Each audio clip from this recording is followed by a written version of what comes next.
Abu. Mambu deh kak. Oh, kapai ke pasar di situ. Iyo, itu namanya kemarin tuh baru pulang dari Bandung. Gadang yuk ada ibu grosir kira ya. Iyo, di ko grosir jo encer mambu. Oh. Kalau nak mapo, betul nak belanja ambu bisa kemari. Ko ada nama ngalelo ambu nak bisa aku beli di koting betul ambu. Lagi murah-murah kok bu. Dek grosir Murah lah. Kepengen lo yo ni lah awak membeli Anak nyo dia ambu ko, cubalah.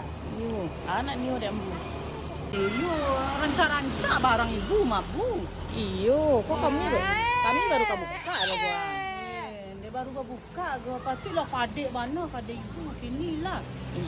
Lah sukses ini ya. Alhamdulillah. Baju ranca lo renoren kini ha. Iyalah, menyala lo. Yo, ayo lah ibu lah. Sibuk ibu gak bu? Oh, iya sibuk awak gantong barang awak aku sebentar deh buah. Tunggu sebentar duduk ambu ko sebentar lo deh. Awak sudah kok gantong ko awak cari anak ni ambu ko ya. Deh. Enggak. Barasia lah muka ibu nampak gini lah. Ya alhamdulillah. Yo, barasia tu lipstick ala merek dah rancak lo renoren Lipstick apa lah awak makan yang biasa-biasa ya. Itu 3.500 bu.